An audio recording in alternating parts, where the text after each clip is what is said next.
They told you to be kind, to be open, to express yourself. But what if that advice is exactly what's keeping you small, invisible even? In a world where everyone is shouting to be heard, the most powerful person in the room is often the one who says nothing at all. Silence, when used correctly, is not absence. It's command. And Machiavelli understood this centuries before psychology caught up. You don't earn respect by being understood. You earn it by being unpredictable. The quiet, unreadable presence, that's the one people fear. Not because they hate you, but because they can't control you. And the moment they can't read you, they begin to adjust around you. That's power. That's influence. And the best part? You don't need to change who you are. You just need to master how they see you. If you've ever felt disrespected, overlooked, or like you're constantly explaining yourself just to be taken seriously, this is your turning point. What you're about to learn flips everything society taught you on its head, and once you understand this silent strategy, you won't just walk into a room differently. The room will shift when you do, understanding harmlessness versus mystery. Some people try so hard to be liked that they become too easy to read. And what's easy to read is easy to dismiss. When you're always smiling, explaining yourself, eager to please, you give off the vibe that there's nothing hidden. And in human psychology, what hides nothing threatens nothing. And what threatens nothing earns no real respect or control. Harmlessness might get attention, but it rarely earns influence. The path to real power starts with self-mastery. And that begins by mastering how others perceive you. When you reveal everything, you kill the mystery. When you give too much, too soon, you burn out the spark of presence. Think about it. Characters like Thomas Shelby or real-world figures like Putin draw people in without saying much. Why? Because what remains unsaid holds more power than what's fully revealed. The predictable ones are always the ones being used, tested, and eventually ignored. But the one who holds back, who chooses when to speak and when to disappear, that person triggers a different response. They create tension, command silent authority. People don't know what they're capable of, and that uncertainty breeds caution. And caution is the first step toward respect. If you want to grow your influence, learn to manage your exposure. Don't tell the full story. Don't give them closure. Drop subtle hints. Speak less than you know. Let your reactions be calm and unreadable. Let them wonder. Let them fill in the gaps. That psychological vacuum pulls people in. What's hidden becomes powerful. What's unclear becomes unforgettable. You're not here to be everyone's favorite. You're here to be unforgettable. Machiavelli knew this. If you can't be both loved and feared, choose fear. But choose the elegant kind, the type that comes with mystery, presence, and emotional control. Because once you're seen as harmless, you've already lost half the game, and that's exactly where silence begins to speak louder than words. Power of silence and distance. True power doesn't scream, it whispers from the shadows. Silence isn't weakness, it's a strategy. The one who speaks little isn't invisible, they're observed more carefully. People watch what they don't understand, and in that quiet, you gain something rare: presence. In a world addicted to noise, the one who controls their tongue controls the room. Machiavelli taught that distance is not absence, it's a form of influence. When you're always around, people stop valuing your presence, but when you step back, they start noticing the void you leave behind. The one who withdraws strategically doesn't lose attention, they multiply it. Your silence becomes a canvas for their imagination, and people fear what their minds create. Let's get practical. Next time you're in a group conversation, say less, speak slowly if you must speak, observe more, pause before reacting. Try leaving a meeting 5 minutes early, just as the energy peaks. Watch how the atmosphere shifts. That subtle withdrawal creates tension, a kind of unspoken command that says, I don't need this, but it needs me. Distance also protects your self-control. When you're emotionally detached, you can't be provoked easily. People lose their grip when you don't respond the way they expect. That makes them cautious, unsure. And uncertainty is the soil where respect begins to grow. Silence keeps your inner workings hidden. your moves unpredictable, and your power intact. The loud ones are easy to fight. The quiet ones are hard to read, and therefore hard to confront. You don't have to raise your voice to dominate a space. You just have to master when to speak and when not to. Because the silence of someone in full control makes more noise than 1,000 insecure voices. And once people start fearing your silence, patterns of disrespect in the power game. There are two games being played in life, the be liked game and the power game. Most people unknowingly play the first, hoping that kindness will earn them respect. But here's the harsh truth. Empathy without boundaries is seen as weakness. If you're always available, always agreeable, you become a tool, not a player. And tools get used. People test what's soft. They press to see how far they can go. And if you never push back, they push further. Disrespect isn't random, it follows a pattern. First, they ignore your limits. Then, they redefine them. Before you know it, you're not respected, you're tolerated. And tolerated people never lead the game. They chase it. Take a look at your own life. That friend who always borrows, but never returns. The colleague who constantly interrupts. The partner who oversteps, then apologizes just enough to stay. These aren't accidents, they're indicators, and your response determines if they stop or keep going. Self-control and strategic distance flip the script. When you stop explaining and start withholding, the dynamic shifts. The power game doesn't reward the nicest. It rewards the sharpest, those who can maintain their command without losing composure. You don't need to be cold, just controlled. You don't need to shout, just act with intention. People respect what they can't manipulate, and they back off from what doesn't. Beg for approval. Once you stop playing the role of the nice one, something strange happens. People adjust. They start watching their tone. They weigh their words.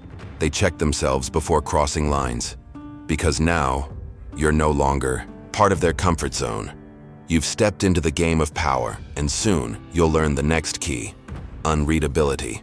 Unreadability as strength. The more readable you are, the easier you are to control. People can't resist patterns, and once they figure yours out, they'll start using it against you. If you always react with kindness, they'll provoke you with guilt. If you always explain yourself, they'll corner you with questions. Predictability is a weakness in the power game. Mystery, on the other hand, is a shield. Unreadability isn't about being fake. It's about being ungraspable.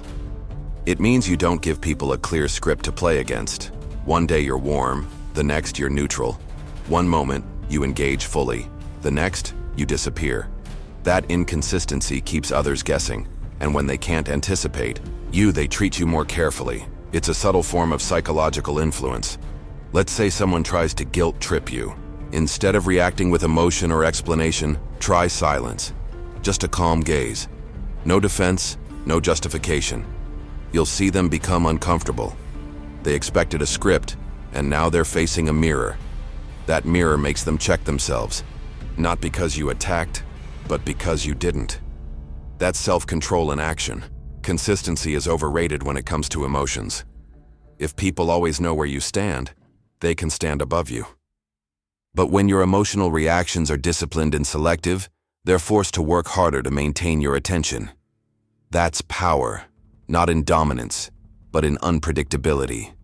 When you become unreadable, you become untouchable, and the beauty is, you don't have to change who you are. You just need to stop broadcasting it. Be strategic in your silences, subtle in your movements, controlled in your reveals. Because once people can't place you in a box, they step back. And when they step back, they make space for your influence to grow. And that's where the Machiavellian tactics begin. The Machiavellian tactics. There are 4 tactics that define the silent strategist, and none of them involve shouting or chasing approval. First, never show your full hand. People don't need to know your plans, only your results. The less they know, the more they guess. And guessing creates tension. That tension is where influence is born.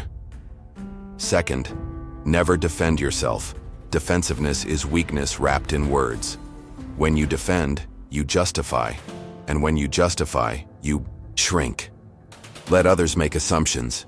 Your silence will expose their noise. Instead of proving your worth, embody it. Like a lion doesn't roar at every bark, it just walks through. Third, send mixed signals. Not to confuse maliciously, but to stay outside their control.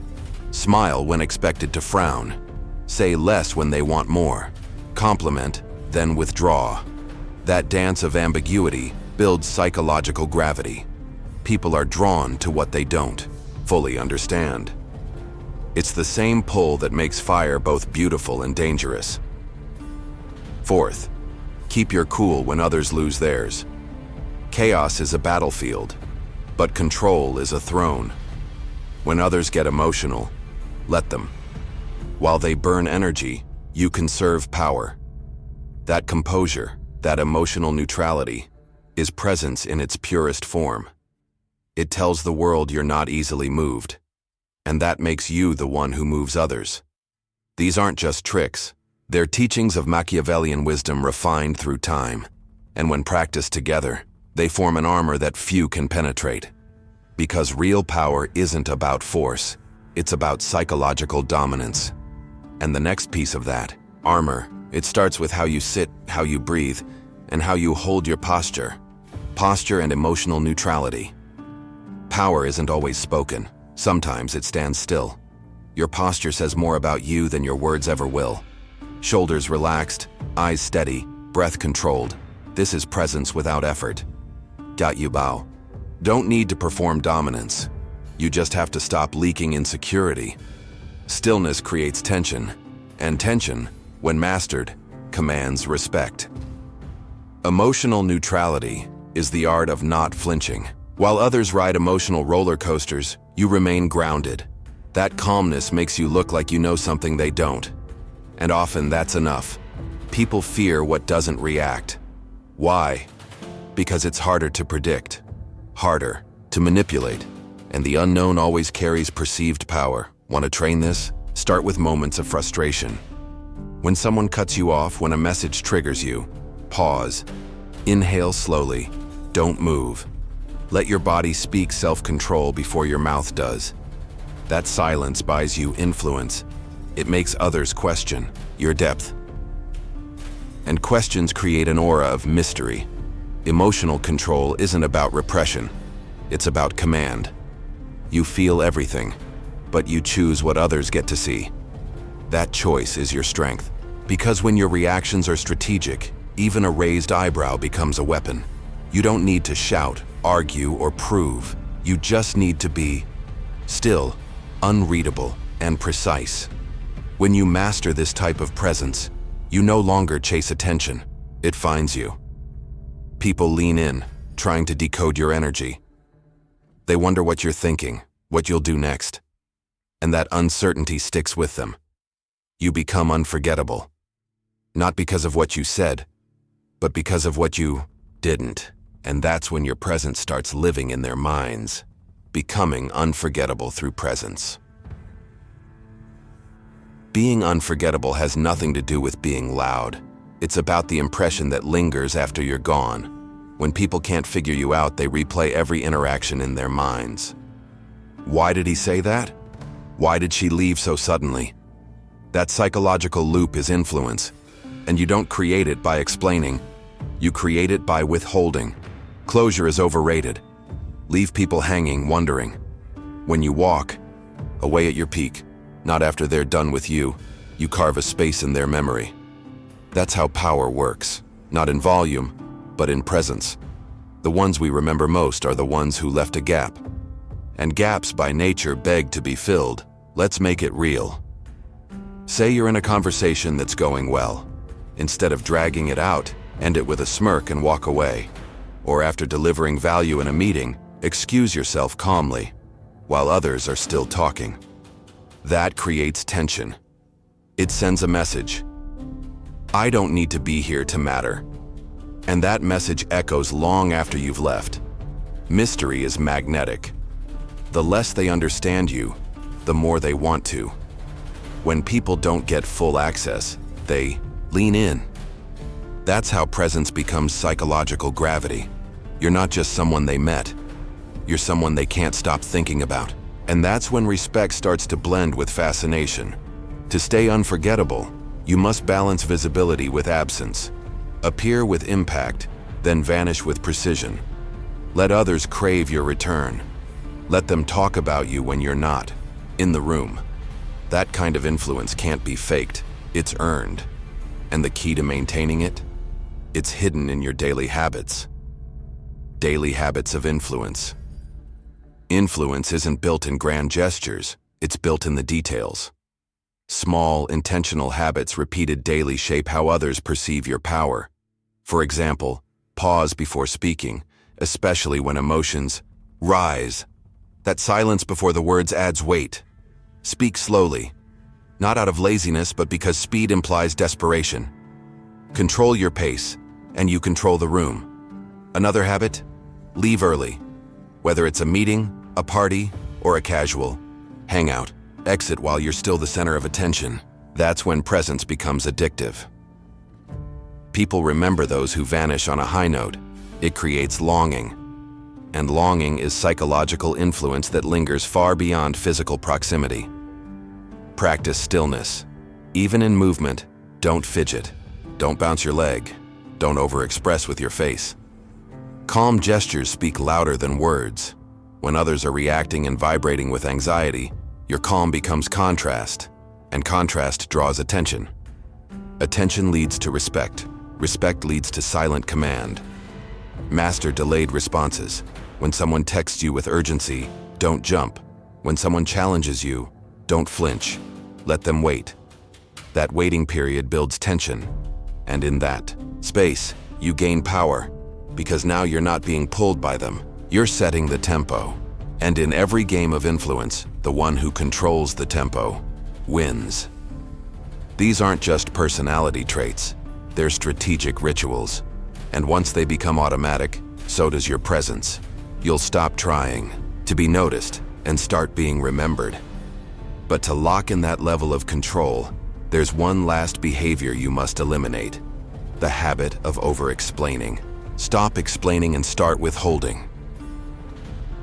Every time you explain yourself unnecessarily, you lose a little bit of power. People don't need to know why you do what you do. They just need to feel its impact. When you constantly justify, you put yourself beneath them, asking for understanding. That weakens your presence. Strong people don't explain. They act. And their actions speak louder because they're not diluted by over-talking. Think about it. When was the last time someone you truly respected over-explained anything? Rarely, if ever. That's because power is quiet. The more someone understands your motivations, the easier it becomes to manipulate you. That's where withholding becomes a weapon. It's not being rude. It's being in control. Here's something to try. Next time someone asks you, "Why did you do that?" Respond with calm silence, nor a simple, "Because I wanted to." No justification, no apology. Watch how it unsettles them, not because you were offensive, but because they expected access and didn't get it. That denial creates psychological space. Space is tension. Tension is influence. Explaining also removes the mystery. It gives away your strategy. And once people understand your patterns, they begin to predict and disarm you. Instead, get comfortable with being misunderstood. Let people assume. Let them guess. Their conclusions are their burden, not yours. Your job is to remain centered and unshaken. When you stop explaining and start withholding, your words begin to carry weight. You no longer speak to be understood. You speak to move, and that shift changes how people treat you. They listen closer, they watch longer, and in that silence, your presence grows. But if you really want to take this further, emotional ambiguity is your next level of control. Creating tension with emotional ambiguity. Emotional ambiguity is the silent disruptor of predictable behavior. When people can't read you, they tread lightly. You're no longer part of the script. You've become a variable. That tension forces others to reflect before they act around you. And reflection is the foundation of respect. You're not just reacting. You're orchestrating the emotional tone. When you're always cheerful or always angry, people know what to expect. And what they expect, they learn to control. But if today you're warm, tomorrow you're composed, and the next day you're unreadable, they can't find a pattern. That inconsistency is not instability. It's strategic. It puts others in a state of alertness. Alertness equals influence. Try this. Next time someone tries to provoke a reaction, don't give it. Just observe. Let your silence be curious, not cold. Let your expression be calm, but unreadable. That pause creates pressure. They'll start questioning what you're thinking, what you're feeling, what you might do next. That questioning is the birthplace of power. Ambiguity keeps others on their toes. It forces them to earn your emotional cues, and the more they have to work to decode you, the more invested they become. You're not being distant, you're being deliberate. And in a world that rewards transparency, your ability to hold emotional tension makes you stand out. You don't just walk into a room, you shift its atmosphere. Emotional ambiguity isn't about manipulation, it's about self-mastery. It's the difference between reacting and commanding, between being read and being remembered. And those who can hold that tension without breaking, they become unforgettable. They become the center of gravity. And that is the silent strategy Machiavelli knew all along. Now that you've seen how silence, presence, and unreadability can shift your position in any room, the question is, what will you do with it? Will you keep explaining yourself to people who don't even deserve access to your thoughts?